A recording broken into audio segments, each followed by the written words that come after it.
ദൈവവചന പഠനത്തിലേക്ക് നമുക്ക് കടന്നു വരാം. കഴിഞ്ഞ ക്ലാസ്സുകളിൽ നാം ചിന്തിച്ചുകൊണ്ടിരുന്നത് ആഹാബിൻ്റെയും ഇസബേലിൻ്റെയും ജീവിതത്തെക്കുറിച്ചാണല്ലോ. ജീവിതത്തിൽ ദൈവീക കാഴ്ചപ്പാടുകൾ നഷ്ടപ്പെട്ട് ഭക്തിയില്ലാതെ ജീവിച്ച ഒരു കുടുംബത്തെ നാം കണ്ടു. എന്നാൽ ഇന്ന് നാം ചിന്തിക്കുന്നത് ഭക്തിയോടെ ജീവിച്ച ഒരു കുടുംബത്തെക്കുറിച്ചാണ്. സെഖര്യാവ് എന്ന് പറയുന്ന വ്യക്തിയുടെ ജീവിതമാണ് പഠനത്തിനായി നാം തിരഞ്ഞെടുത്തിരിക്കുന്നത്. അദ്ദേഹത്തിൻ്റെ ജീവിതത്തിൽ നിന്നും ഭക്തി ജീവിതത്തെക്കുറിച്ചുള്ള ചില വിലയിരുത്തലുകൾ നമുക്ക് നടത്താം. അതിനായി ലൂക്കോസിൻ്റെ സുവിശേഷത്തിലേക്ക് നമുക്ക് കടന്നു ചെല്ലാം. അതിൻ്റെ 1-ാം അധ്യായത്തിൻ്റെ 5-6 വാക്യങ്ങൾ നമുക്കൊന്ന് വായിച്ച് കേൾക്കാം. ലൂക്കോസിൻ്റെ സുവിശേഷം 1-ാം അധ്യായത്തിൻ്റെ 5-6 വാക്യങ്ങൾ. യഹൂദ്യ രാജാവായ ഹെരോദാവിൻ്റെ കാലത്ത് അബിയാക്കൂറിൽ സെഖര്യാവ് എന്നു പേരുള്ളൊരു പുരോഹിതൻ ഉണ്ടായിരുന്നു. അവൻ്റെ ഭാര്യ അഹരോൻ്റെ പുത്രിമാരിൽ ഒരുത്തിയായിരുന്നു. അവൾക്ക് എലിസബത്ത് എന്നു പേർ. ഇരുവരും ദൈവസന്നിധിയിൽ നീതിയുള്ളവരും കർത്താവിൻ്റെ സകല കൽപ്പനകളിലും ന്യായങ്ങളിലും കുറ്റമില്ലാത്തവരായി നടക്കുന്നവരും ആയിരുന്നു. എലിസബത്ത് മച്ചിയാകൊണ്ട് അവർക്ക് സന്തതിയില്ലാഞ്ഞു. ഇരുവരും വയസ്സ് ചെന്നവരും ആയിരുന്നു. ഈ വാക്യങ്ങളിലൂടെ കടന്നു പോകുമ്പോൾ നമുക്ക് കാണുവാൻ സാധിക്കുന്നത് ഭക്തിയിൽ ജീവിക്കുക എന്നത് മനുഷ്യർക്ക് സാധ്യമായ ഒരു കാര്യമാണ്. അനേക വിശ്വാസികളുടെയും ഹൃദയചിന്ത ഭക്തിയിൽ ജീവിക്കുക എന്ന് പറഞ്ഞാൽ അത് അസാധ്യമായ ഒരു കാര്യമെന്ന നിലയിലാണ്. സാധാരണക്കാരായ നമുക്കൊന്നും അത് പറ്റുകയില്ല. സൂപ്പർമാൻ ആയിരിക്കുന്ന ആളുകൾക്ക് അത് സാധിക്കൂ. ഉദാഹരണമായി ഏലിയാവിനെ പോലെയും പൗലോസിനെ പോലെയും ഒക്കെയുള്ള ആളുകൾക്ക് അത് സാധിക്കൂ. നമ്മളൊക്കെ സാധാരണ മനുഷ്യരല്ലേ, വെറും സാധാരണക്കാർ, ഇങ്ങനെയൊക്കെയാണ് ആളുകൾ പ്രതികരിക്കുന്നത്. എന്നാൽ ദൈവത്തിൻ്റെ വചനത്തിലേക്ക് നാം കടന്നു ചെല്ലുമ്പോൾ സൂപ്പർമാൻ എന്ന നിലയിൽ ആരും ഭൂമിയിലില്ല. എല്ലാവരും സാധാരണക്കാരായ മനുഷ്യരാണ്. ദൈവവചനത്തിൻ്റെ വെളിച്ചത്തിൽ പറഞ്ഞാൽ ഒരുപോലെ വഴിതെറ്റി കൊള്ളരുതാത്തവരായി തീർന്ന ആളുകൾ. പിന്നെ ഇവർക്ക് സംഭവിച്ച മാറ്റം എന്തെന്ന് ചോദിച്ചാൽ ദൈവത്തിൻ്റെ കൃപയിൽ ആശ്രയിച്ച് അവർ ജീവിക്കുകയായിരുന്നു. ഏലിയാവിനെക്കുറിച്ച് ബൈബിൾ പറയുന്നത് അങ്ങനെയാണല്ലോ. ഏലിയാവ് നമുക്ക് സമസ്വഭാവമുള്ള മനുഷ്യൻ, നമ്മെപ്പോലെ തന്നെ ഉള്ള ഒരു വ്യക്തിയാണ് ഏലിയാവ്. എന്നാൽ അദ്ദേഹത്തിൻ്റെ ജീവിതം നാം വിലയിരുത്തുമ്പോൾ ഭക്തിയിലുള്ള ഒരു മുന്നേറ്റമാണ് നമുക്ക് പലപ്പോഴും കാണുവാനായി സാധിക്കുന്നത്. പൗലോസിനെ നാം പരിശോധിക്കുമ്പോഴും താൻ പറയുന്ന വാക്കുകൾ ഇങ്ങനെയാണല്ലോ: ഞങ്ങൾ നിങ്ങളെപ്പോലെ സമസ്വഭാവമുള്ള മനുഷ്യരത്രേ എന്നാണ് പറയുന്നത്. അപ്പോൾ ഈ വാക്കുകളെല്ലാം നാം വിലയിരുത്തുമ്പോൾ നമുക്ക് കാണുവാൻ സാധിക്കുന്നത് സൂപ്പർമാൻ എന്ന നിലയിൽ ആരും ഭൂമിയിലില്ല. എല്ലാവരും സാധാരണക്കാരായ മനുഷ്യരാണ്. എന്നാൽ ദൈവത്തിൻ്റെ കൃപയിൽ ആശ്രയിച്ച് അവർ ജീവിക്കുമ്പോൾ ഭക്തിയുടെ നിലവാരത്തിലേക്ക് അവർ ഉയരുകയാണ്. ഇവിടെ പറയുന്ന സെഖര്യാവും ഒരു സാധാരണ മനുഷ്യനാണ്. അദ്ദേഹത്തിൻ്റെ ഭാര്യ എലിസബത്തും അങ്ങനെ തന്നെയുള്ള ഒരു സ്ത്രീയാണ്. എന്നാൽ തങ്ങൾ ആരെയാണ് ശുശ്രൂഷിക്കുന്നതെന്നുള്ള അറിവ് അവർക്കുണ്ടായിരുന്നു. ഒരു മനുഷ്യന് ഭക്തിയിൽ ജീവിക്കുവാൻ സാധ്യമായി തീരുന്നത്, അവനെ സഹായിക്കുന്നത് ഈ തിരിച്ചറിവാണ്. തങ്ങൾ ആരുടെ വകയാണ്, തങ്ങൾ ആരെയാണ് ശുശ്രൂഷിക്കുന്നത്. സെഖര്യാവിനും എലിസബത്തിനും വ്യക്തമായ തിരിച്ചറിവ് ഈ മേഖലയിൽ ഉണ്ടായിരുന്നു. ഒരു വിഗ്രഹത്തെ അല്ല തങ്ങൾ ശുശ്രൂഷിക്കുന്നത്, പരിശുദ്ധനായ ദൈവത്തെയാണ്. ഈ അറിവാണ് ഭക്തിക്ക് ആധാരമായിരിക്കുന്നത്. ആരുടെ ഹൃദയത്തിൽ ഈ അറിവുണ്ടോ, ദൈവത്തെ സംബന്ധിച്ചുള്ള അറിവുണ്ടോ, ആ അറിവ് വർദ്ധിച്ചു വരുന്നുണ്ടോ, അവർക്ക് ഭക്തിയോട് ജീവിക്കുവാനുള്ളതായ ഒരു പ്രേരണ അവരുടെ ഉള്ളിൽ തന്നെ അനുഭവിക്കുന്നത് അറിയുവാനായി സാധിക്കും. ബൈബിളിൽ ഇങ്ങനെ ഒരു വാചകമുണ്ടല്ലോ: യഹോവയെ അറിയുവാൻ ഉത്സാഹിക്കുക. എന്തുകൊണ്ടാണ് ആളുകൾക്ക് ഭക്തിയില്ലാത്തത്? അതിൻ്റെ കാര്യകാരണങ്ങളിലേക്ക് ഇറങ്ങിച്ചെല്ലുമ്പോൾ കാണുവാൻ കഴിയുന്നത് ദൈവത്തെക്കുറിച്ചുള്ള അറിവില്ല. നാം കേട്ടല്ലോ, യഹോവയെ അറിയുവാൻ ഉത്സാഹിക്കുക എന്നാണ് ദൈവത്തിൻ്റെ വചനം പറയുന്നത്. എന്നാൽ അങ്ങനെ ഒരു ആഗ്രഹമോ അങ്ങനെയുള്ള ആവേശമോ പലപ്പോഴും ആളുകൾക്കില്ല, അനേക വിശ്വാസികൾക്കുമില്ല. ഒരല്പം ബൈബിൾ വായിച്ച് അതിൽ സംതൃപ്തരായി ജീവിക്കുന്ന ഏറിയ പങ്ക് വിശ്വാസികളെയും നമ്മുടെ ചുറ്റും നമുക്ക് കാണുവാനായി സാധിക്കുന്നു. എന്നാൽ സെഖര്യാവും എലിശബത്തും അങ്ങനെയല്ല. ദൈവത്തെ സംബന്ധിച്ചുള്ളതായ അറിവ് അവർക്കുണ്ടായിരുന്നത് കൊണ്ട് അവർക്ക് ഭക്തിയിൽ ജീവിക്കുവാനായി സാധിച്ചു. ഒരല്പം ദൈവവചനം വായിച്ചതുകൊണ്ട് ആർക്കും ദൈവത്തെ സംബന്ധിച്ചുള്ളതായ അറിവ് ലഭിക്കുകയില്ല. ദൈവത്തെ സംബന്ധിച്ചുള്ള അറിവ് ലഭിക്കണമെങ്കിൽ ദൈവത്തിൻ്റെ വചനത്തിലേക്ക് നാം കടന്നു ചെല്ലണം. ദൈവത്തിൻ്റെ വചനത്തിലാണല്ലോ ദൈവത്തെ സംബന്ധിച്ചുള്ളതായ കാര്യങ്ങൾ രേഖപ്പെടുത്തിയിരിക്കുന്നത്. അങ്ങനെയെങ്കിൽ ആ വചനത്തിലേക്ക് കടന്നു ചെല്ലാത്ത ആളുകൾക്ക് എങ്ങനെയാണ് ദൈവത്തെ സംബന്ധിച്ച് അറിയുവാനായി സാധിക്കുന്നത്? അപ്പോൾ സെഖര്യാവിൻ്റെ ജീവിതത്തിലെ ഭക്തി പുറത്തേക്ക് വരുന്ന വിധങ്ങളാണ് ഇവിടെ നാം വായിച്ചു കേട്ടത്. ഇവിടെ നാം ഇങ്ങനെയാണ് വായിച്ചത്: ഇരുവരും ദൈവസന്നിധിയിൽ നീതിയുള്ള ആളുകളായിരുന്നു. അപ്പോൾ ഒരു മനുഷ്യൻ്റെ ജീവിതത്തിൻ്റെ ഭക്തിയുടെ ഒരു പ്രദർശനമാണ് തൻ്റെ നീതിബോധം എന്ന് പറയുന്നത്. ഞാൻ ഭക്തനാണെന്ന് ആളുകൾ പറയുന്നത് കൊണ്ട് മാത്രം കാര്യമായില്ല. ഈ ഭക്തി മറ്റുള്ള ആളുകൾക്ക് കാണത്തക്കവണ്ണം പുറത്തേക്ക് പ്രകടമാകണം. സെഖര്യാവിൻ്റെയും എലിശബത്തിൻ്റെയും ജീവിതത്തെക്കുറിച്ച് ഞാൻ വായിച്ചത് അങ്ങനെയാണ്. അവർ നീതിയുള്ള ആളുകളായിരുന്നു. അപ്പോൾ മനുഷ്യരുടെ നീതിബോധം എന്ന് പറയുന്നത് അവരുടെ ഭക്തിയുടെ പ്രധാന തെളിവാണ്. ഗിരിപ്രഭാഷണത്തിൽ നമ്മുടെ കർത്താവ് പറഞ്ഞു, നീതിക്ക് വേണ്ടി വിശന്ന് ദാഹിക്കുന്നവർ ഭാഗ്യവാന്മാർ. അപ്പോൾ നീതിക്ക് വേണ്ടിയുള്ളതായിരിക്കുന്ന വിശപ്പും ദാഹവും മനുഷ്യ ഹൃദയത്തിൽ രൂപപ്പെടുമ്പോൾ അതൊരു ഭാഗ്യാവസ്ഥയായിട്ടാണ് നമ്മുടെ കർത്താവ് പഠിപ്പിച്ചത്. പത്രോസ് അപ്പോസ്തലൻ പറഞ്ഞുവല്ലോ, നീതി നിമിത്തം കഷ്ടം സഹിക്കേണ്ടി വന്നാലും ഭാഗ്യവാന്മാർ. അപ്പോൾ ദൈവത്തിൻ്റെ വചനം പറയുന്നത് എന്തെന്ന് ചോദിച്ചാൽ, ദൈവം നീതിമാനാണ്. ആ ദൈവത്തിൻ്റെ സന്നിധിയിലേക്ക് കടന്നു വന്നതായിരിക്കുന്ന ആളുകളും ഒരു നീതിബോധമുള്ള ആളുകളായി തീരണം. അപ്പോൾ അവർ ഭക്തരാണെന്നുള്ളതിൻ്റെ തെളിവാണ് അവരിലുള്ളതായ ഈ നീതിബോധം. ആ നീതിക്ക് വേണ്ടിയുള്ളതായിരിക്കുന്ന വിശപ്പും ദാഹവും. ചുരുക്കി പറഞ്ഞാൽ മനുഷ്യർക്ക് വിശപ്പും ദാഹവും ഒരുപോലെ അനുഭവിക്കുന്ന സമയത്ത് അവർ പറയുന്നത് എങ്ങനെയാണല്ലോ, ഞാൻ മരിച്ചു പോകും, എനിക്ക് എന്തെങ്കിലും കിട്ടിയില്ലെങ്കിൽ, അല്പം വെള്ളം കുടിച്ചില്ലെങ്കിൽ ഞാൻ മരിച്ചു പോകുമെന്നാണ് പറയുന്നത്.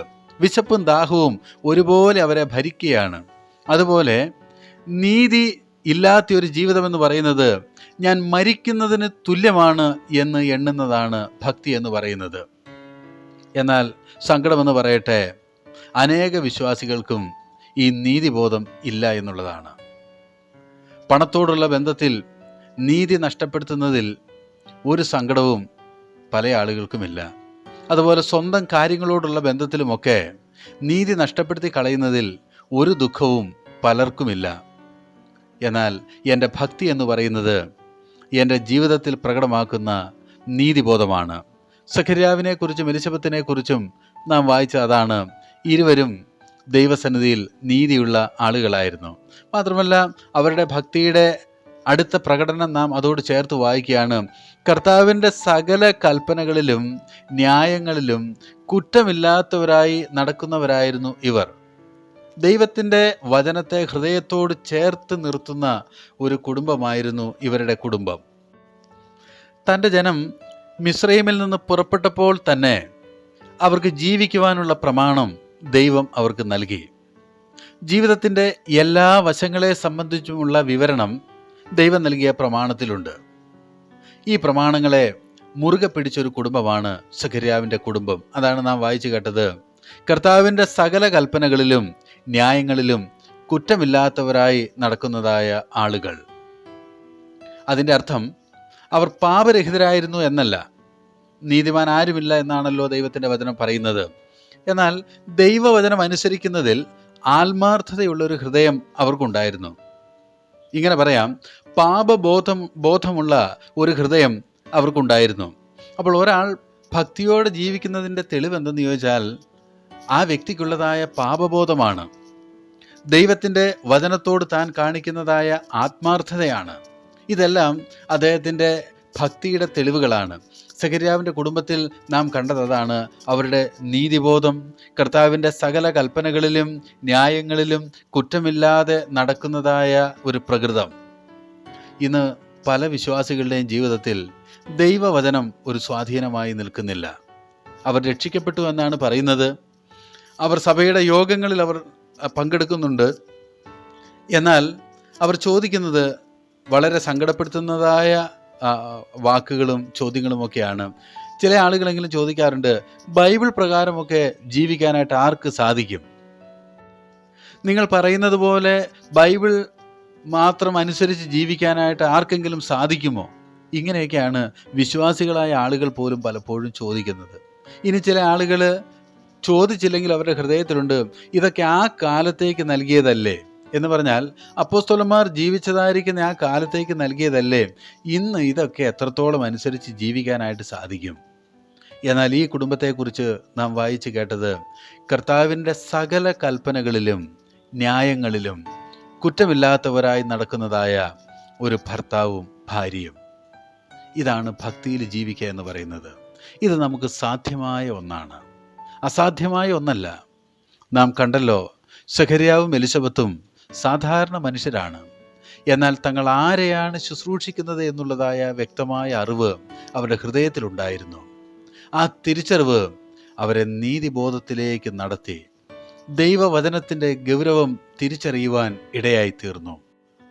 ഇപ്പോഴിതാ ആ കുടുംബത്തെക്കുറിച്ച് കർത്താവ് തന്നെ സാക്ഷ്യപ്പെടുത്തിയ വാക്കുകളാണ് നാം കേട്ടത്. നീതിയുള്ള ആളുകൾ, കർത്താവിൻ്റെ സകല കൽപ്പനകളിലും ന്യായങ്ങളിലും കുറ്റമില്ലാതെ നടക്കുന്ന ആളുകൾ. ഇവിടെ നാം ശ്രദ്ധിക്കുന്ന ഒരു കാര്യം, ഇരുവരും എന്നാണ് വായിക്കുന്നത്. അപ്പോൾ സെഖര്യാവ് മാത്രമല്ല, ഒരു ദൈവ ശുശ്രൂഷക്കാരൻ എന്നുള്ള നിലയിൽ സെഖര്യാവ് മാത്രമല്ല ഭക്തിയിൽ ജീവിക്കുന്നത്. അദ്ദേഹത്തിൻ്റെ ഭാര്യയായ എലിസബത്തും തൻ്റെ കാൽച്ചൂടുകളെ പിന്തുടർന്ന് ഭക്തിയിൽ തന്നെ മുന്നേറുകയാണ്. ഭർത്താവും ഭാര്യയും ഒരുപോലെ ഭക്തിയിൽ വളരുന്നു എന്നുള്ളത് എത്രയോ അനുഗ്രഹകരമായ ഒരു കാര്യമാണ്.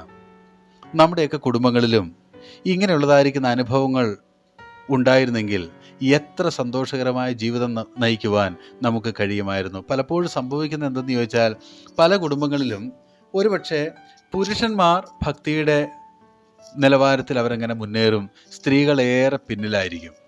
ഇനി മറ്റു ചില കുടുംബങ്ങളിലാകട്ടെ, സ്ത്രീകൾ മുന്നിലും പുരുഷന്മാർ വളരെ പിന്നിലുമായിരിക്കും. എന്നാൽ ഈ കുടുംബത്തെക്കുറിച്ച് അങ്ങനെയല്ല നാം വായിച്ചത്. ഇരുവരും എന്ന് പറഞ്ഞാൽ, ഒരു കുടുംബനാഥൻ എന്നുള്ള നിലയിൽ തൻ്റെ ദൗത്യം നന്നായി നിറവേറ്റിയ ഒരു മനുഷ്യനാണ് സെഖര്യാവ്. എലിസബത്ത് വളരുന്നുണ്ടോ, തൻ്റെ ശുശ്രൂഷയ്ക്ക് അവളൊരു പരാജയമായിട്ട് തീരുമോ എന്നുള്ള വിലയിരുത്തലുകളും അവളെ മെച്ചപ്പെടുത്തുവാനുള്ളതായ ശ്രമങ്ങളും തീർച്ചയായും സെഖര്യാവിൻ്റെ ഭാഗത്തു നിന്നുണ്ടായിരുന്നു. വളരാനുള്ള ആഗ്രഹം എലിസബത്തിൻ്റെ ഭാഗത്തും ഉണ്ടായിരുന്നു. അപ്പോൾ ഈ വാക്യങ്ങളിലൂടെ കടന്നു പോകുമ്പോൾ നമുക്കിങ്ങനെ പറയാം, ഭക്തിയിൽ ജീവിക്കുക എന്നുള്ളത് സാധ്യമായ ഒരു കാര്യം തന്നെയാണ്. അത് അപ്പോസ്തലന്മാർക്കോ അല്ലെങ്കിൽ സഭയുടെ മുൻനിരയിൽ നിൽക്കുന്ന ആളുകൾക്ക് മാത്രമായി വേർതിരിച്ച ഒരു കാര്യമല്ല. കർത്താവിനെ കണ്ടുമുട്ടിയ, ദൈവത്തെ ശുശ്രൂഷിക്കുന്ന എല്ലാവരും ജീവിക്കേണ്ട ഒരു നിലവാരമാണിത്. അത് നമുക്ക് സാധ്യമായ ഒന്നാണ്. ദൈവം അതിന് നമ്മെ സഹായിക്കട്ടെ. മറ്റൊരു കാര്യം, അതിൻ്റെ 7-ാമത്തെ വാക്യത്തിലാണ് നാം വായിക്കുന്നത്. ഇങ്ങനെയാണ് നാം വായിച്ചത്, എലിസബത്ത് മച്ചിയാകൊണ്ട് അവർക്ക് സന്തതിയില്ലാഞ്ഞു, ഇരുവരും വയസ്സ് ചെന്നവരും ആയിരുന്നു.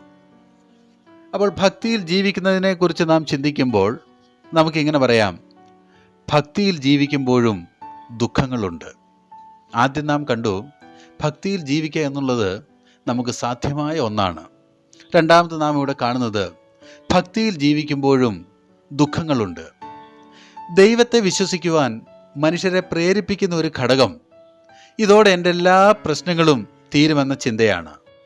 ദൈവഭാഗത്തേക്ക് വന്നാൽ പിന്നെ ഒരു പ്രശ്നവും ഉണ്ടാകില്ല, ദൈവം എനിക്ക് സഹായകനായി ഉണ്ടല്ലോ. ഒരുപക്ഷെ നാമും ആളുകളോട് ഇങ്ങനെയൊക്കെ പറയാറുണ്ട്. ചില മനുഷ്യർ അവരുടെ ഭാരങ്ങളുമൊക്കെ ആയിട്ട് നടക്കുമ്പോൾ നാം അവരോട് പലപ്പോഴും പറഞ്ഞിട്ടുണ്ടാകാം, നീ ദൈവസന്നിധിയിലേക്ക് വാ, നിന്റെ എല്ലാ പ്രശ്നങ്ങളും ദൈവം മാറ്റിത്തരും. അത് വളരെ തെറ്റായൊരു ചിന്തയാണ്. കാരണം ദൈവസന്നിധിയിലേക്ക് വന്നതുകൊണ്ട് അവൻ്റെ എല്ലാ പ്രശ്നങ്ങളും മാറുന്നില്ല. ഈ ഭൂമി എന്ന് പറയുന്നത് വേദനകളുടെയും സങ്കടങ്ങളുടെയും ഒരു വിളനിലമാണ്. ഇവിടെ നിന്ന് പോയിട്ടല്ലാതെ ഇതിന് ശാശ്വത പരിഹാരമില്ല. നാം വസിക്കുന്ന ഭൂമി പാപമേറ്റുവാങ്ങിയതായ ഒരു ഭൂമിയാണ്. ആ പാപത്തിൻ്റെ തിക്ത അനുഭവങ്ങൾ ഈ ഭൂമിയിൽ ജീവിക്കുന്ന നാം ഓരോരുത്തരും അനുഭവിക്കേണ്ടിയിരിക്കുന്നു. എന്നാൽ ശാശ്വതമായ ഒരു പരിഹാരം ദൈവം വെച്ചിരിക്കുന്നത് പുതിയ ആകാശത്തിലും പുതിയ ഭൂമിയിലുമാണ്. അവിടെ എത്തുന്നത് വരെ ഈ ഭൂമിയിൽ ജീവിക്കുന്നവർക്കെല്ലാം ദുഃഖങ്ങളുണ്ട്. ഫിലിപ്പിയ ലേഖനം 1-ാം അധ്യായത്തിൻ്റെ 29-ാം വാക്യത്തിൽ നാം ഇങ്ങനെ വായിക്കുന്നുവല്ലോ, വിശ്വസിക്കുവാൻ മാത്രമല്ല കഷ്ടം അനുഭവിക്കാനും കൂടെ വരം നൽകിയിരിക്കുന്നു. എന്നാൽ ഭക്തിയിൽ ജീവിക്കുമ്പോൾ അവരുടെ ജീവിതത്തിൽ വന്നു ഭവിക്കുന്ന ദുഃഖങ്ങളിലും കഷ്ടതകളിലും ദൈവത്തിൻ്റെ സാമീപ്യം ആസ്വദിക്കുവാൻ അവർക്ക് കഴിയും. ഇങ്ങനെ പറയാം, ജീവിതത്തിൽ ദുഃഖങ്ങളില്ല എന്നുള്ളതല്ല, ദുഃഖങ്ങളുടെ മധ്യത്തിലും ദൈവത്തിൻ്റെ സാമീപ്യം ആസ്വദിക്കുവാനും ആശ്വസിക്കുവാനും കഴിയുന്നത് ഭക്തിയിൽ ജീവിക്കുന്ന ആളുകൾക്ക് മാത്രമാണ്. അപ്പോസ്തല പ്രവൃത്തികൾ എന്ന പുസ്തകത്തിൽ അതിൻ്റെ 18-ാം അധ്യായത്തിൽ 9-ാം വാക്യത്തിൽ നാം ആശ്വാസകരമായിരിക്കുന്ന ഒരു സംഭവം വായിക്കുന്നുണ്ട്. തൻ്റെ പ്രവർത്തനങ്ങളിൽ പലപ്പോഴും യഹൂദന്മാരിൽ നിന്നും മറ്റുള്ളവരിൽ നിന്നും ഏറ്റുവാങ്ങിയതായിരിക്കുന്ന ബുദ്ധിമുട്ടുകൾ നിമിത്തം അസ്വസ്ഥമായിരിക്കുന്ന മനസ്സുമായി പൗലോസ് അപ്പോസ്തലൻ നിൽക്കുമ്പോൾ ആ രാത്രിയിൽ കൊരിന്തിൽ വെച്ച് തൻ്റെ അടുക്കൽ കർത്താവ് തന്നെ സന്ദർശിച്ച് തന്നോട് പറയുന്ന വാക്കുകൾ അപ്പോസ്തല പ്രവൃത്തി 18:9 നാം ഇങ്ങനെ വായിക്കുന്നു. രാത്രിയിൽ കർത്താവ് ദർശനത്തിൽ പൗലോസിനോട്, നീ ഭയപ്പെടാതെ പ്രസംഗിക്ക, മിണ്ടാതിരിക്കരുത്, ഞാൻ നിന്നോടുകൂടെയുണ്ട്, ആരും നിന്നെ കയ്യേറ്റം ചെയ്ത് ദോഷപ്പെടുത്തുകയില്ല. ഈ പട്ടണത്തിൽ എനിക്ക് വളരെ ജനമുണ്ട് എന്ന് അരുളി ചെയ്തു. ഇവിടെ നാം വായിക്കുന്നത് ജീവിതത്തിൻ്റെ സങ്കടകരമായ അനുഭവത്തിലൂടെ കടന്നു പോകുന്ന സമയത്ത് ആ രാത്രിയിൽ അതിൻ്റെ ഏകാന്തതയിൽ കർത്താവ് പൗലോസ് അപ്പോസ്തലൻ്റെ അടുക്കലെത്തി തന്നോട് പറയുകയാണ്, ഭയപ്പെടേണ്ട. എത്ര ആശ്വാസകരമായ വാക്കുകളാണത്! ജീവിതത്തിൻ്റെ ഏകാന്തതകളിലും ദുഃഖങ്ങളിലും കഷ്ടതകളിലും പ്രതികൂലങ്ങൾ തിരമാല പോലെ ജീവിതത്തിലേക്ക് ആഞ്ഞടിക്കുമ്പോഴും ആ സാമീപ്യം ആസ്വദിക്കുവാൻ കഴിയുന്നത് ഭക്തിയിൽ ജീവിക്കുന്ന ആളുകൾക്ക് മാത്രമാണ്. ഇത് വളരെ വിലപ്പെട്ടതായ ഒരറിവാണ്. ഭക്തിയിൽ ജീവിക്കുമ്പോഴും നമുക്ക് ദുഃഖങ്ങളുണ്ട്. എന്നാൽ ആ ദുഃഖങ്ങളുടെ മധ്യേ ആശ്വസിപ്പിക്കുന്ന കർത്താവ് നമ്മുടെ ചാരിയുണ്ട്. എന്നാൽ കർത്താവിൻ്റെ സാമീപ്യം ആസ്വദിക്കുവാൻ കഴിയാത്ത ആളുകൾക്ക് എന്നും നിരാശയും നെടുവീർപ്പും മാത്രമായിരിക്കും കൈമുതൽ. ഇപ്പോൾ സഖര്യാവിൻ്റെ കുടുംബത്തിലേക്ക് കടന്നു ചെല്ലുമ്പോൾ നാം അവിടെ കാണുന്ന ദുഃഖമെന്ന് പറയുന്നത് അവർക്ക് മക്കളില്ല എന്നുള്ളതാണ്. വളരെ ഭക്തിയോടെ ജീവിക്കുന്ന ഒരു കുടുംബമാണ്. നാം കണ്ടു, ദൈവത്തെ ശുശ്രൂഷിക്കുന്ന ആളുകളാണ്. ഈ കുടുംബത്തിൽ ദൈവം എന്തിനാണ് ദുഃഖം നൽകിയത് നമുക്കറിയില്ല. എന്നാൽ ഒന്ന് നമുക്ക് പറയാം, ദൈവം ദുഃഖം അവർക്ക് നൽകിയെങ്കിൽ അതിൽ ദൈവത്തിന് ചില തീരുമാനങ്ങളുണ്ട്. ദൈവം നൽകുന്ന ദുഃഖം പോലും ആത്യന്തികമായി സന്തോഷമാണ്. സഖര്യാവിനും എലിസബത്തിനും മക്കളില്ലായ്മയുടെ ദുഃഖം ദൈവം അനുവദിച്ചത് ആത്യന്തികമായ ഒരു വലിയ നന്മയുടെ ഭാഗമായാണ്. നാം നമ്മുടെ ജീവിതത്തിൽ ഇത്തരത്തിലുള്ള പല ചോദ്യങ്ങളും ചോദിച്ചിട്ടുണ്ട്, ചോദിക്കാറുണ്ട്. ഒരുപക്ഷെ നമ്മെക്കുറിച്ച് ചോദിച്ചിട്ടുണ്ട്, മറ്റുള്ളവരെക്കുറിച്ച് ചോദിച്ചിട്ടുണ്ട്. എന്തുകൊണ്ടാണ് കർത്താവേ ഞങ്ങൾക്ക് ഈ ദുഃഖം തരുന്നത്? ഈ ചോദ്യം ചോദിക്കാത്ത ആളുകൾ ഒരുപക്ഷെ ആരും കാണില്ല. എന്തുകൊണ്ടാണ് കർത്താവേ കഷ്ടത? ചോദിക്കാറില്ല, ആളുകൾ ചോദിക്കാറുണ്ട്. ഈ കഷ്ടത അവിടുന്ന് ഞങ്ങൾക്ക് അനുവദിച്ചത് എന്തിനാണ്? വിവാഹപ്രായമൊക്കെ ആയിട്ടും മക്കളുടെ വിവാഹം നടക്കുന്നില്ലെങ്കിൽ, അല്ലെങ്കിൽ നമ്മുടെ പ്രിയപ്പെട്ടവരുടെ വിവാഹം നടക്കുന്നില്ലെങ്കിൽ ചിലപ്പോഴൊക്കെ ആളുകൾ നിരാശയോടെ ചോദിക്കാറുണ്ട്, എന്തുകൊണ്ടാണ് കർത്താവേ ഇങ്ങനെയൊക്കെ സംഭവിക്കുന്നത്? ഒറ്റപ്പെടലിൻ്റെ അനുഭവത്തിൽ ആളുകൾ ചോദിച്ചിട്ടുണ്ട്, എന്തുകൊണ്ടാണ് കർത്താവേ? മാനസിക മുറിവുകളുടെ മധ്യേ ആളുകൾ ചോദിച്ചിട്ടുണ്ട്, കർത്താവ് എന്തിനിത് തരുന്നു? നിരന്തരമായ രോഗം ജീവിതത്തെ വേട്ടയാടിക്കൊണ്ടിരിക്കുമ്പോൾ പലരും ചോദിച്ചിട്ടുണ്ട്, എന്തിനാണ് കർത്താവ് ഇതൊക്കെ ഞങ്ങൾക്ക് തരുന്നത്? ഇതെല്ലാം ദുഃഖങ്ങളാണ്. ഒന്നല്ലെങ്കിൽ മറ്റു പല വിധത്തിലുള്ളതായിരിക്കുന്ന ദുഃഖങ്ങൾ നമ്മുടെ പിന്നാലെ എന്നുമുണ്ട്. ആദ്യം പറഞ്ഞല്ലോ, പാപം നിറഞ്ഞതായ ഈ ഭൂമിയിൽ നമ്മുടെ പിന്നാലെ ദുഃഖങ്ങൾ അങ്ങനെ ഒരു ഘോഷയാത്രയായി കൂടെയുണ്ട് എന്നുള്ളതാണ്. എന്നാൽ ഈ ദുഃഖം അനുഭവിക്കുമ്പോൾ തന്നെ കർത്താവ് നമ്മുടെ ചാരയുണ്ട്.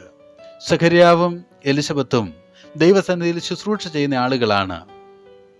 അവര് മക്കളില്ലായ്മയുടെ ദുഃഖം അനുഭവിക്കുന്ന ആളുകളാണ്. എന്നാൽ ആ ദുഃഖത്തിൻ്റെ മധ്യത്തിൽ ദൈവം അവരുടെ മധ്യത്തിലേക്ക് തൻ്റെ ദൂതനെ അയക്കുന്നതാണ് നാം താഴെ വായിക്കുന്നത്. ഗബ്രിയേൽ ദൂതൻ അവരുടെ അടുക്കലേക്ക് ചെല്ലുകയാണ്, അവർക്കൊരാശ്വാസ വചനവുമായി. എന്നാൽ നമ്മുടെ ദുഃഖങ്ങളുടെ മധ്യത്തിൽ ദൈവം നമ്മുടെ അടുക്കലേക്ക് അയക്കുന്നത് ഗബ്രിയേൽ ദൂതനെ അല്ലല്ലോ, തൻ്റെ പുത്രനെയാണ്. അവൻ നമ്മുടെ ദുഃഖങ്ങളെ കണ്ട് മാറിയിരിക്കുന്നവനല്ല. നമ്മുടെ ദുഃഖങ്ങളെ ഏറ്റവും നന്നായി അറിയുന്നവനാണ് നമ്മുടെ കർത്താവ്. മാർത്തയുടെയും മറിയയുടെയും കരച്ചിൽ കണ്ട് മനസ്സലിഞ്ഞ നമ്മുടെ കർത്താവ്, 3 ദിവസമായി ഭക്ഷണം കഴിക്കാതിരുന്ന പുരുഷാരത്തെ കണ്ട് മനസ്സലിഞ്ഞ നമ്മുടെ കർത്താവ്, ആ കർത്താവ് നമ്മുടെ ദുഃഖങ്ങളെക്കുറിച്ച് എത്ര ശ്രദ്ധയുള്ളവനാണ്. പിന്നെ എന്തിനാണ് ദുഃഖങ്ങൾ ദൈവം നമുക്ക് തരുന്നത്? അത് നമുക്കറിയില്ല. ഉത്തരം കിട്ടാത്ത അനേക ചോദ്യങ്ങളിൽ ഒന്നായി ഇന്നും അത് ഭൂമിയിൽ അവശേഷിക്കുന്നു. ചില ഉത്തരങ്ങളൊക്കെ നമുക്ക് പറയുവാനായിട്ട് സാധിക്കും. ആദ്യം പറഞ്ഞതുപോലെ പാപമേറ്റുവാങ്ങി ഈ ഭൂമിയിൽ ദുഃഖങ്ങളുണ്ട്. എന്തുകൊണ്ടാണ് കർത്താവെ ദുഃഖമെന്ന് ചോദിച്ചാൽ ദൈവം പറയും, ഈ ഭൂമി പാപമേറ്റുവാങ്ങിയതാണ്, ഇവിടെ ദുഃഖങ്ങളുണ്ട്. മറ്റൊന്ന്, ദുഃഖങ്ങളാണ് നമ്മളെ കൂടുതൽ വിനയപ്പെടുത്തുന്നത്. ഒരുപക്ഷെ തല ഉയർന്നിരുന്ന സമയത്ത് അറിയാതെ തല താണുപോകാൻ ഇടയായിത്തീർന്നത് ജീവിതത്തിൽ വന്നു ഭവിക്കുന്ന പല ദുഃഖങ്ങൾ നിമിത്തമാണ്. നമ്മുടെ തലയെ അത് വിനയപ്പെടുത്തും. മൂന്നാമത്, ദുഃഖങ്ങളാണ് പലപ്പോഴും ദൈവമുഖത്തേക്ക് നോക്കുവാൻ നമ്മെ സജ്ജരാക്കുന്നത്. ജീവിതത്തിൻ്റെ സന്തോഷകരമായ അനുഭവങ്ങളിൽ നോക്കിയതിനേക്കാൾ ഹൃദയവേദനയോടും ആഴത്തോടും കൂടെ ദൈവമുഖത്തേക്ക് നോക്കിയത് നമ്മുടെ വേദനകളിലും കഷ്ടതകളിലുമാണ്. അപ്പോൾ എന്തിനാണ് ദുഃഖങ്ങളെന്ന് ചോദിച്ചാൽ ദൈവത്തിൻ്റെ വചനത്തിൻ്റെ വെളിച്ചത്തിൽ ഇങ്ങനെയുള്ള പല ഉത്തരങ്ങളും ദൈവം നമുക്ക് തരുന്നുണ്ട്. സഖര്യാവും എലിശബത്തും ഭക്തിയോടെ ജീവിച്ച ആളുകളായിരുന്നിട്ടും അവർക്ക് ധാരാളം ദുഃഖങ്ങൾ ഉണ്ടായിരുന്നു. ഒരു ദുഃഖമെന്ന് പറയുന്നത് മക്കളില്ലായ്മ എന്നുള്ളതാണ്. രസകരമായ കാര്യമെന്ന് പറയുന്നത്, മക്കളില്ലാത്തതിൻ്റെ ദുഃഖം ഈ കുടുംബം അനുഭവിക്കുമ്പോൾ മക്കളെ പ്രതി ദുഃഖം അനുഭവിക്കുന്ന എത്ര കുടുംബങ്ങളുണ്ട്. ബൈബിളിലും അത് നാം കാണുന്നുണ്ട്. മക്കളെ പ്രതി ദുഃഖം അനുഭവിച്ച ആളുകൾ നമ്മുടെ ചുറ്റുപാടും നമുക്കത് കാണുവാനായിട്ട് സാധിക്കും. മക്കളെ പ്രതി ദുഃഖം അനുഭവിക്കുന്ന ആളുകൾ എത്ര വിരോധാഭാസമാണ്. ഒരു കൂട്ടർ മക്കളില്ലാത്തതിൻ്റെ ദുഃഖം അനുഭവിക്കുമ്പോൾ മറ്റൊരു കൂട്ടർ തെറ്റിപ്പോയ മക്കളെ ഓർത്തുള്ളതായിരിക്കുന്ന ദുഃഖവുമായിട്ട് കഴിയുന്നു. ഒരുപക്ഷെ മക്കളില്ലായ്മയുടെ ദുഃഖം അനുഭവിക്കുന്നതിനേക്കാൾ അധികം ആളുകൾ തെറ്റിപ്പോയ മക്കളെക്കുറിച്ചുള്ളതായിരിക്കുന്ന ദുഃഖവുമായിട്ടാണ് ജീവിക്കുന്നത്. അപ്പോൾ നമുക്കിങ്ങനെ പറയാം, ഭക്തിയിൽ ജീവിക്കുമ്പോൾ അതിൽ ദുഃഖങ്ങളുണ്ട്. എന്നാൽ അവിടെയുള്ള ആശ്വാസം ഈ ദുഃഖങ്ങളുടെ മധ്യത്തിലും കർത്താവിൻ്റെ സാമീപ്യം അവരോട് കൂടെ ഉണ്ട് എന്നുള്ളതാണ്. സഖര്യാവിനെയും എലിശബത്തിനെയും അവർക്ക് ആശ്വാസത്തിൻ്റെ വാർത്തയുമായി ദൈവം അവരുടെ അടുക്കലേക്ക് ഗബ്രിയേൽ ദൂതനെ അയച്ചെങ്കിൽ തൻ്റെ മക്കളുടെ അടുക്കലേക്ക് കർത്താവ് കടന്നു വന്നിട്ട് പറയുകയാണ്, ഭയപ്പെടേണ്ട, ധൈര്യമായിരിക്കുക, ഞാൻ നിന്നോട് കൂടെയുണ്ട്.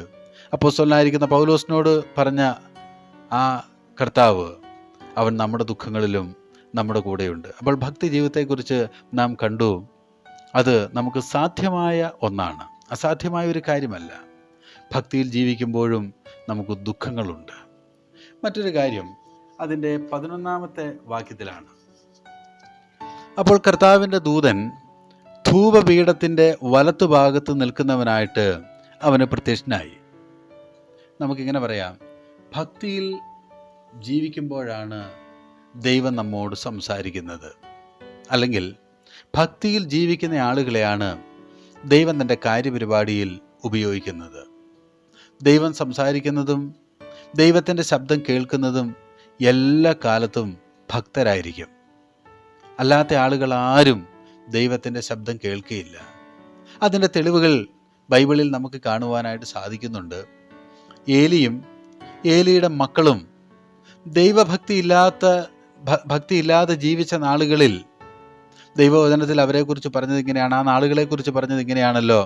ആ നാളുകളിൽ യഹോവയുടെ വചനം ദുർലഭമായിരുന്നു എന്നാണ്. എന്ന് പറഞ്ഞാൽ ദൈവം സംസാരിക്കാത്തതായ നാളുകൾ.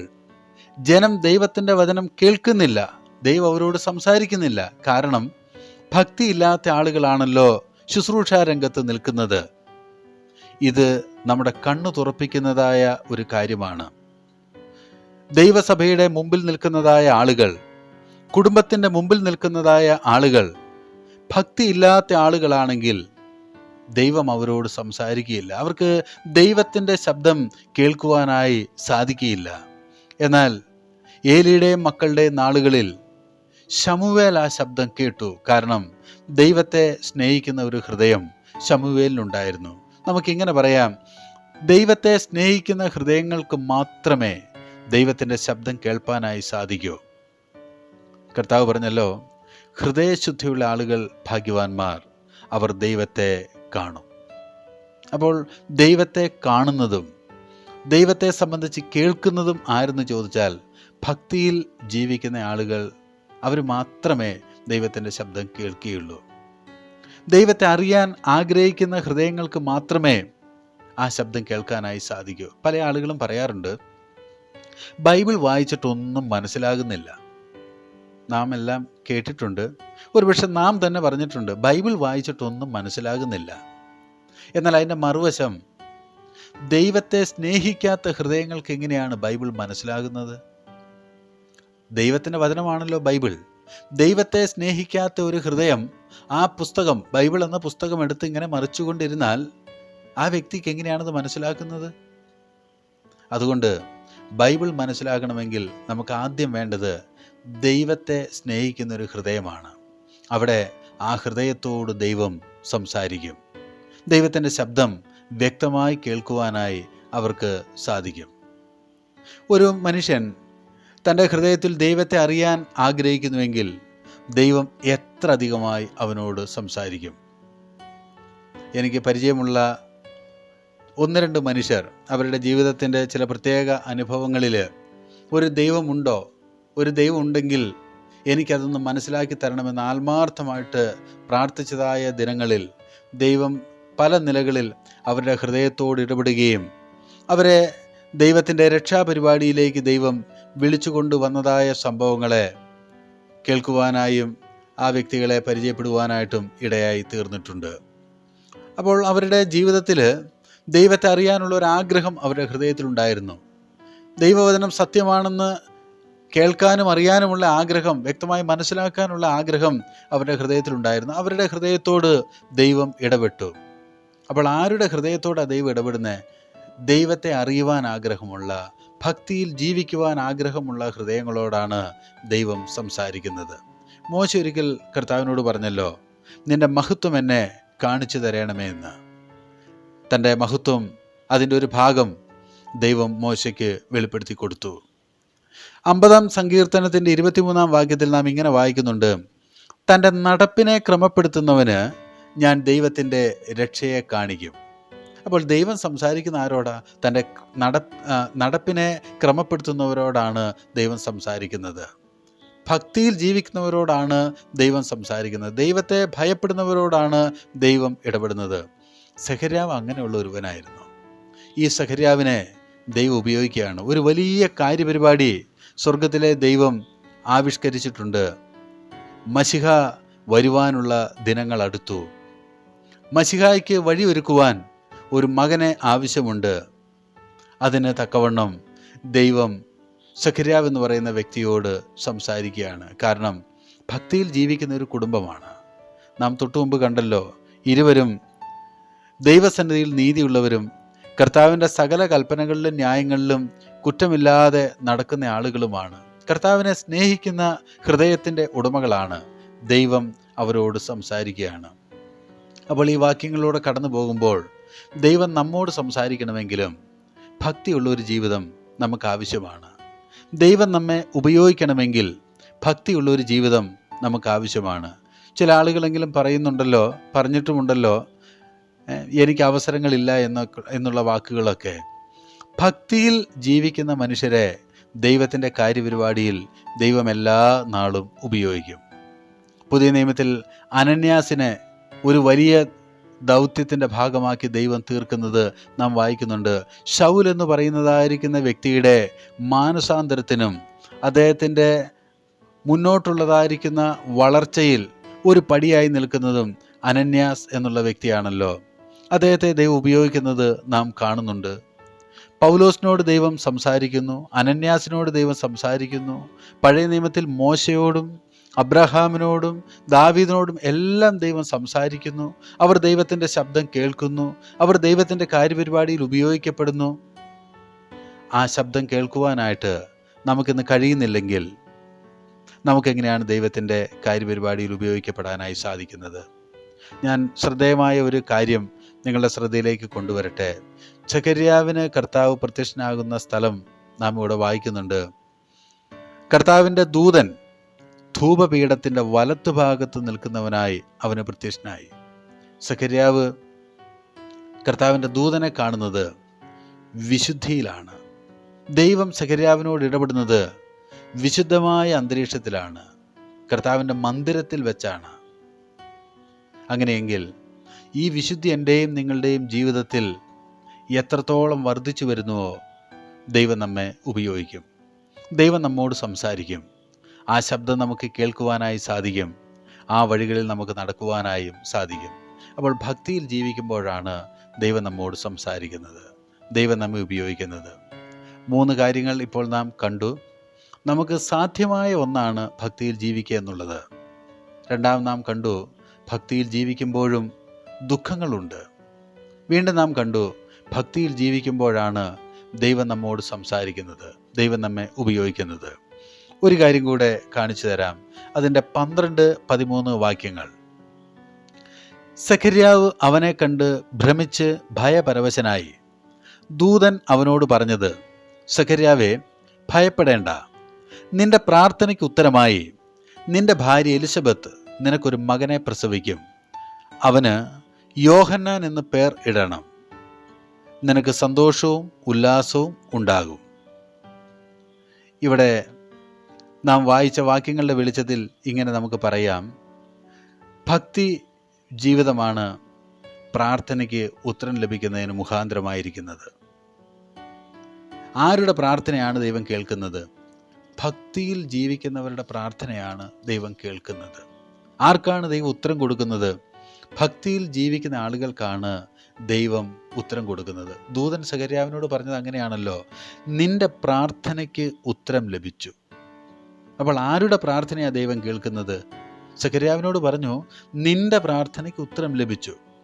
ബൈബിളിലെ മറ്റ് ഭാഗങ്ങളെ നാം പരിശോധിച്ചാൽ യോഹന്നാന്റെ സുവിശേഷം 9-ാം അധ്യായത്തിൻ്റെ 31-ാമത്തെ വാക്യത്തിൽ നാം ഇങ്ങനെ വായിക്കുന്നുണ്ട്, പാപികളുടെ പ്രാർത്ഥന ദൈവം കേൾക്കുന്നില്ല. വ്യക്തമായി ദൈവവചനം പറയുകയാണ്, പാപികളായ മനുഷ്യരുടെ പ്രാർത്ഥന ദൈവം കേൾക്കുന്നില്ല. ഹൃദയത്തിൽ അകൃത്യം കരുതിയിരുന്നാൽ കർത്താവ് അത് കേൾക്കയില്ല. വ്യക്തമായി ബൈബിൾ പറയുന്നുണ്ട്. അപ്പോൾ സഖര്യാവിൻ്റെ ജീവിതത്തെക്കുറിച്ച് നാം വായിച്ചു കേട്ടു. നീതിയുള്ള ആളുകൾ, കർത്താവിൻ്റെ സകല കൽപ്പനകളിലും ന്യായങ്ങളിലും കുറ്റമില്ലാതെ നടക്കുന്ന ആളുകൾ, അവർ പ്രാർത്ഥിക്കുന്നു, അവരുടെ പ്രാർത്ഥന ദൈവം കേൾക്കുന്നു. കർത്താവ് തന്നെ പറഞ്ഞല്ലോ, നിങ്ങൾ എന്നിലും എൻ്റെ വചനം നിങ്ങളിലും വസിച്ചാൽ നിങ്ങൾ ഇച്ഛിക്കുന്ന എന്തെങ്കിലും അപേക്ഷിപ്പിൻ, അത് നിങ്ങൾക്ക് കിട്ടും. എത്ര വ്യക്തമായി കർത്താവ് പറഞ്ഞു, എൻ്റെ വചനം നിങ്ങളിൽ വസിക്കണം. സഖര്യാവിനെക്കുറിച്ചും എലിസബത്തിനെക്കുറിച്ചും നാം വായിച്ചത് എന്താണ്? കർത്താവിൻ്റെ സകല കൽപ്പനകളിലും ന്യായങ്ങളിലും കുറ്റമില്ലാതെ നടക്കുന്ന ആളുകൾ, കർത്താവിനെ സ്നേഹിക്കുന്ന ആളുകൾ. അവർ പ്രാർത്ഥിച്ചു, ദൈവം അവരുടെ പ്രാർത്ഥന കേട്ടു. പിന്നെയും നാം ഇങ്ങനെ വായിക്കുന്നുണ്ടല്ലോ, അവൻ്റെ കൽപ്പനകളെ നാം പ്രമാണിച്ച് അവന് പ്രസാദമുള്ളത് ചെയ്യുന്നത് കൊണ്ട് എന്ത് യാചിച്ചാലും അവങ്കിൽ നിന്ന് ലഭിക്കും. അവൻ്റെ കൽപ്പനകളെ നാം പ്രമാണിച്ച് അവന് പ്രസാദമുള്ളത് ചെയ്യുന്നത് കൊണ്ട്. ഈ കുടുംബം ജീവിച്ചത് എങ്ങനെയാ? ദൈവസന്നിധിയിൽ നീതിയുള്ളവർ, കർത്താവിൻ്റെ സകല കൽപ്പനകളിലും ന്യായങ്ങളിലും കുറ്റമില്ലാതെ നടക്കുന്ന ആളുകൾ. അപ്പോൾ സഖര്യാവിൻ്റെ ജീവിതത്തിൽ നാം കാണുന്നത് എന്തെന്ന് ചോദിച്ചാൽ, ഭക്തിയോടെ താൻ ജീവിച്ചു, തൻ്റെ കുടുംബം ജീവിച്ചു, തൻ്റെ പ്രാർത്ഥന ദൈവം ശ്രവിച്ചു. നാം ഇങ്ങനെയാണല്ലോ കേട്ടത്, നിന്റെ പ്രാർത്ഥനയ്ക്ക് ഉത്തരമായി നിനക്കൊരു മകനെ ലഭിക്കുമെന്നാണ് പറഞ്ഞത്. അതിനു മുമ്പ് നാം വായിച്ചു കേട്ടു, ഇരുവരും വയസ്സ് ചെന്ന വൃദ്ധരായവർ. അപ്പോൾ എപ്പോഴായിരിക്കും ഇവർ പ്രാർത്ഥിച്ചത്? അതൊരു ചോദ്യമാണല്ലോ. ഇരുവരും വയസ്സ് ചെന്ന് വൃദ്ധരായവർ. കർത്താവ് പറഞ്ഞു, ദൂതൻ പറഞ്ഞു, നിന്റെ പ്രാർത്ഥനയ്ക്ക് ഉത്തരമായി നിനക്കൊരു മകനെ ലഭിക്കും. അപ്പോൾ തീർച്ചയായും ഈ വയസ്സായ നാളുകളിലായിരിക്കില്ലല്ലോ ഇവർ പ്രാർത്ഥിച്ചത്. ഒരുപക്ഷെ വർഷങ്ങൾക്ക് മുമ്പായിരിക്കാം. ഇവരുടെ കുടുംബജീവിതത്തിൻ്റെ ആരംഭ നാളുകളിൽ ആയിരിക്കാം. എത്ര കാലം പ്രാർത്ഥിച്ചു എന്ന് നമുക്കറിയില്ല. ഈ വയസ്സ് നാളുകളിൽ അവർക്ക് ദൈവം ഉത്തരം കൊടുക്കുമ്പോൾ ആ പ്രാർത്ഥന ദൈവസന്നിധിയിൽ അവർ അർപ്പിച്ചതായിരിക്കുന്ന കാലം എന്ന് പറയുന്നത് ഒരുപക്ഷെ അവരുടെ യൗവന നാളുകളായിരിക്കാം. അപ്പോൾ അതിൽ നിന്ന് നമുക്ക് മനസ്സിലാക്കാൻ സാധിക്കുന്നത് ഒരു പ്രാർത്ഥനയും വൃഥാവിലല്ല. ഭക്തിയോടെ ജീവിക്കുന്ന ആളുകൾ ദൈവസന്നിധിയിൽ അർപ്പിക്കുന്ന ഒരു പ്രാർത്ഥനയും വൃഥാവിലല്ല. അതെല്ലാം ശേഖരിക്കപ്പെടുന്നുണ്ട്. തക്ക സമയത്ത് മറുപടി തരും. എത്ര വലിയ ധൈര്യമാണിത്! നാം ഇങ്ങനെ വായിക്കുന്നുണ്ട്, കണ്ണുനീർ തുരുത്തിയിലാക്കി വയ്ക്കുന്ന ദൈവം. കണ്ണുനീർ മാത്രമല്ല, നമ്മുടെ പ്രാർത്ഥനകളെയും തൻ്റെ ഭണ്ഡാരത്തിൽ ശേഖരിച്ചു വയ്ക്കുന്നവനാണ് സ്വർഗത്തിലെ ദൈവം.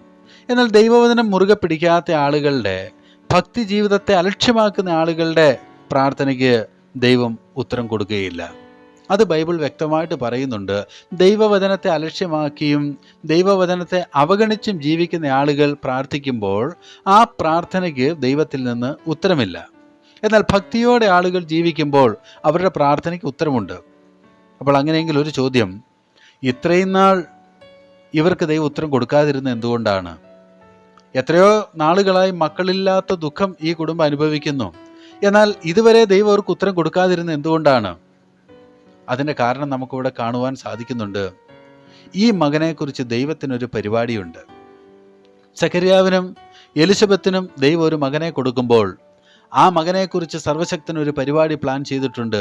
മശിഹായ്ക്ക് വഴിയൊരുക്കുന്ന ഒരുവനായിരിക്കണം. മശിഹായ്ക്ക് വഴിയൊരുക്കാൻ സഖര്യാവിൻ്റെ കുടുംബത്തിൽ ഒരു മകൻ വന്ന് പിറക്കണമെങ്കിൽ മശിഹ വരുന്ന നാളുകളിലല്ലേ വഴിയൊരുക്കുന്നവനും വന്ന് പിറക്കേണ്ടത്? ഇനി അഥവാ സഖര്യാവിൻ്റെയും എലിസബത്തിൻ്റെയും യൗവന നാളുകളിലാണ് യോഹന്നാൻ സ്നാപകൻ ജനിച്ചതെങ്കിൽ കർത്താവ് വരുന്നതായിരിക്കുന്ന നാളുകളാകുമ്പോഴേക്കും ഒരുപക്ഷെ ഊർജ്ജസ്വലതയോടെ ഒന്ന് ഓടി നടക്കാനോ മരുഭൂമിയിൽ വിളിച്ചു പറയാനോ ഉള്ളതായിരിക്കുന്ന ശക്തിയോ പ്രാപ്തിയോ ഇല്ലാത്ത വയസ്സ് ചെന്ന ഒരു വ്യക്തിയായി ഈ വഴിയൊരുക്കുന്നവനും തീരും. എന്നാൽ ദൈവത്തിൻ്റെ കാര്യപരിപാടി അതല്ല. മശിഹായെ അവതരിപ്പിക്കുന്ന ചുറുചുറുക്കുള്ള ഊർജ്ജസ്വലതയുള്ളതായിരിക്കുന്ന ഒരു വഴികാട്ടി, അത് ദൈവം തൻ്റെ സമയത്ത് നൽകി. ഇവിടെ നാം കാണുന്നത് ദൈവത്തിൻ്റെ സമയത്ത് ദൈവം പ്രാർത്ഥനകൾക്ക് ഉത്തരം നൽകും. ഭക്തിയിൽ ജീവിക്കുന്ന മനുഷ്യർ ദൈവസന്നിധിയിൽ അർപ്പിക്കുന്ന കണ്ണുനീരൊന്നും വൃഥാവിലല്ല. തക്ക സമയത്ത് ദൈവം പ്രവർത്തിക്കും, അവർക്ക് ഉത്തരം നൽകും. ഇത് നമുക്ക് എത്ര ധൈര്യമുള്ള കാര്യമാണ്. നമ്മൾ പലപ്പോഴും നമ്മുടെ സമയത്ത് കിട്ടണമെന്ന് ശഠിക്കുന്ന ആളുകളാണ്. എന്തുകൊണ്ടാണ് കർത്താവെ തരാത്തത്? നാം പലപ്പോഴും ചോദിച്ചിട്ടുണ്ട്. ഞാൻ ആഗ്രഹിച്ചത് ഈ സമയത്താണ്, എന്തുകൊണ്ടാണ് എനിക്ക് തരാത്തത്? എന്നാൽ ദൈവം തരുന്നത് നമ്മുടെ സമയത്തല്ല, ദൈവത്തിൻ്റെ സമയത്താണ്. അത് നമുക്ക് ഏറ്റവും നന്മയായിരിക്കും. സഖര്യാവും എലിസബത്തും മക്കളില്ലാത്തതിന് ദുഃഖം അനുഭവിച്ചെങ്കിൽ ആ ദുഃഖത്തെ പാടെ തീർക്കുന്നതായിരിക്കുന്നു ദൈവം അവർക്ക് കൊടുത്തതായിരിക്കുന്ന മകൻ. ഇതുപോലൊരു മകനില്ലല്ലോ ചരിത്രത്തിൽ, യോഹന്നാൻ സ്നാപകൻ. നാം ഇവിടെ കണ്ടതെന്തെന്ന് ചോദിച്ചാൽ ഭക്തിയിൽ ജീവിച്ച ഒരു കുടുംബത്തെയാണ്. അതിൽ നിന്ന് നമുക്ക് പഠിക്കാനുള്ളത് എന്താണ്? ഭക്തിയിൽ ജീവിക്കുക എന്നുള്ളത് നമുക്ക് സാധ്യമായ ഒരു കാര്യമാണ്. അത് മറ്റ് ചിലർക്കുള്ളതും നമുക്ക് വേണ്ടാത്തതുമായ ഒന്നല്ല. എല്ലാവരും ഭക്തിയിലാണ് ജീവിക്കേണ്ടത്. ഈ ഭക്തിയിൽ നാം ജീവിക്കുമ്പോഴും പലവിധമായ ദുഃഖങ്ങൾ നമ്മുടെ ജീവിതത്തിലേക്ക് കടന്നു വരും. നാം ഈ ഭൂമിയിൽ നിന്ന് പോകുന്നത് വരെ ദുഃഖങ്ങൾ നമ്മുടെ പിന്നാലെയുണ്ട്. എന്നാൽ ആ ദുഃഖങ്ങളുടെ മധ്യത്തിലും കർത്താവിൻ്റെ സാമീപ്യം നമ്മോട് കൂടെയുണ്ട്. മറ്റൊന്ന് നാം കണ്ടു, ഭക്തിയിൽ ജീവിക്കുമ്പോഴാണ് ദൈവം നമ്മോട് സംസാരിക്കുന്നത്. സഖര്യാവിനോടും എലിസബത്തിനോടുമൊക്കെ ദൈവം സംസാരിക്കുന്നത് അവർ ഭക്തിയിൽ ജീവിക്കുന്ന നാളുകളിലാണ്. ഒരു കാര്യം കൂടെ നാം കണ്ടു, ഭക്തിയിൽ ജീവിക്കുമ്പോഴാണ് പ്രാർത്ഥനകൾക്ക് ഉത്തരം ലഭിക്കുന്നത്. നമ്മളൊക്കെ ഒരുപക്ഷെ ധാരാളം പ്രാർത്ഥിക്കുന്നുണ്ടാകാം. എന്നാൽ നമ്മുടെ ജീവിതത്തെ നാം വിലയിരുത്തണം. എൻ്റെ ജീവിതത്തിൻ്റെ നിലവാരം എത്രത്തോളമുണ്ട്? ദൈവവചനത്തോടുള്ള എൻ്റെ താല്പര്യം, ദൈവത്തോടുള്ള ഹൃദയത്തിലെ സ്നേഹം എത്രത്തോളമുണ്ട്? ഭക്തിയിൽ ജീവിക്കുമ്പോൾ അവരുടെ പ്രാർത്ഥനകൾക്ക് ദൈവത്തിൽ നിന്ന് ഉത്തരമുണ്ട്. ദൈവത്തിൻ്റെ വചനം നമ്മുടെ ഹൃദയങ്ങൾക്ക് ഒരു വലിയ തിരുത്തലിന് കാരണമായി തീരട്ടെ. ഈ നാളുകളിൽ ഭക്തിയിൽ നമുക്ക് ജീവിക്കാം. സർവശക്തൻ അതിന് നമുക്ക് കൃപ നൽകുമാറാകട്ടെ. ദൈവവചന പഠനത്തിലേക്ക് നമുക്ക് കടന്നു വരാം. കഴിഞ്ഞ ക്ലാസ്സുകളിൽ നാം ചിന്തിച്ചുകൊണ്ടിരുന്നത്